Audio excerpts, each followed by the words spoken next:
आज के ऑनलाइन वर्ग में मैं अर्थशास्त्र प्रतिष्ठा के प्रथम वर्ष के छात्रों का स्वागत करता हूं। छात्रों, आज हम लोग नगद शेष अनुपात में परिवर्तन की नीति पर विचार विमर्श करेंगे। साख नियंत्रण के परिमाणात्मक तरीकों के अंतर्गत तीसरा तरीका नगद शेष अनुपात में परिवर्तन की नीति है। इस नीति के तहत केंद्रीय बैंक व्यावसायिक बैंकों के सुरक्षित कोष के अनुपात में परिवर्तन लाकर अर्थव्यवस्था में साख की मात्रा को नियंत्रित करता है।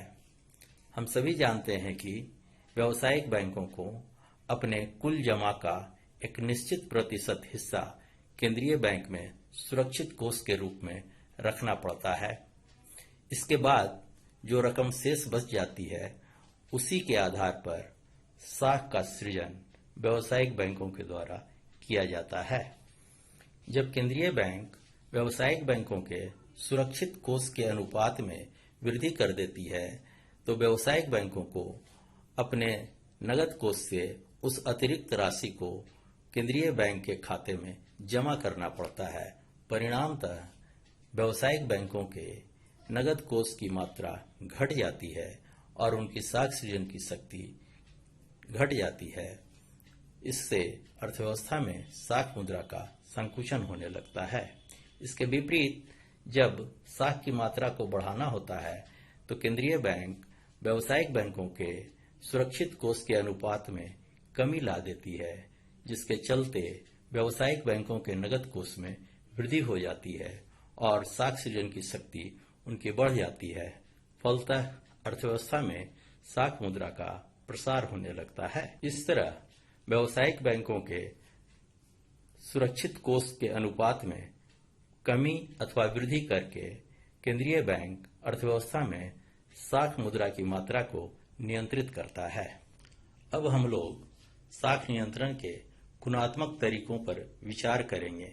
गुणात्मक तरीकों के अंतर्गत साख नियंत्रण हेतु केंद्रीय बैंक जिन नीतियों को अपनाता है, उनमें उपभोक्ता साख की राशनिंग, साख की राशनिंग, प्रत्यक्ष तरीका, नैतिक दबाव, प्रचार जैसे नीतियां प्रमुख हैं।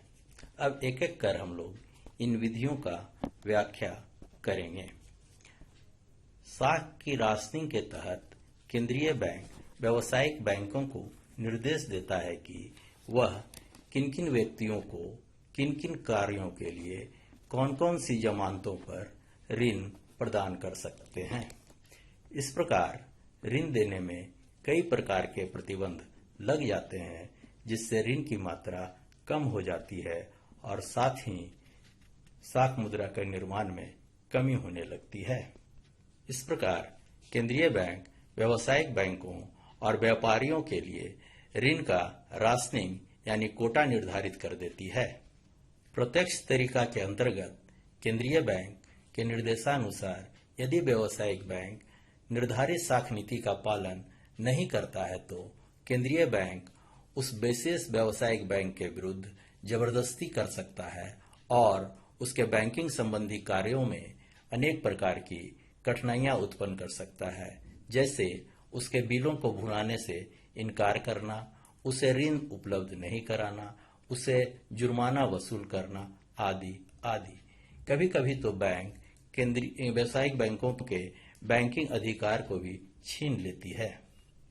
नैतिक दबाव नीति के तहत केंद्रीय बैंक व्यावसायिक बैंकों से प्रोत्साहित कर या उनका सहयोग प्राप्त करता है और उनको कुछ कार्य करने से रोकता है।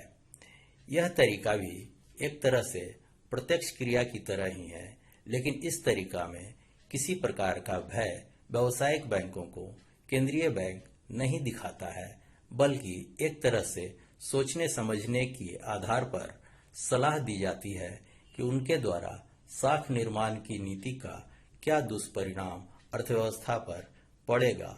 अतएव अपने विवेक और नैतिकता के आधार पर वे स्वयं यह निर्धारित करें कि साख मुद्रा का प्रसार किया जाए अथवा संकुचन।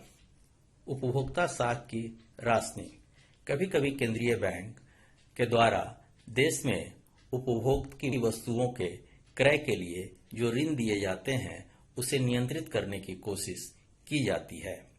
इसके तहत बैंक उपभोग की वस्तुओं को जैसे fridge, AC, washing machine, car, scooter, motorcycle इत्यादि के संबंध में ऋण आवंटित करने हेतु व्यावसायिक बैंकों को दिशा निर्देश देती है और कितना ऋण इन सब उपभोग वस्तुओं के लिए व्यावसायिक बैंक को दिया जाए, इसकी एक सीमा तय कर दी जाती है।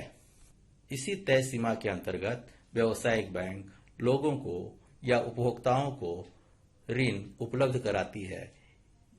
बैंक के इस कार्य से व्यावसायिक बैंकों के साख सृजन की सीमा सीमित हो जाती है और साख मुद्रा का सीमित प्रयोग अर्थव्यवस्था में करने में सफलता मिलती है।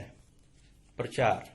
केंद्रीय बैंक साख नियंत्रण के लिए कभी कभी प्रचार की नीति भी अपनाती है।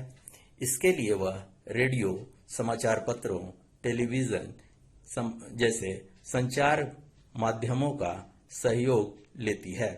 जब केंद्रीय बैंक द्वारा साख में वृद्धि अथवा कमी की सूचना दी जाती है तो व्यावसायिक बैंक उसी दिशा निर्देश के अनुसार अपने कार्य में यह कोशिश करती है कि साख का निर्माण केंद्रीय बैंक के निर्देशानुसार ही हो सके। यदि बैंक उसके दिशा निर्देशों का पालन नहीं करती है तो वह बैंक अपना विश्वास खो देती है, जिसके चलते उसे विभिन्न प्रकार की कठिनाइयों का सामना अपने दैनिक कार्यों को संपन्न करने में पड़ता है। इस प्रकार केंद्रीय बैंक अपने गुणात्मक तरीकों से साख मुद्रा को नियंत्रित करने का प्रयास करता है।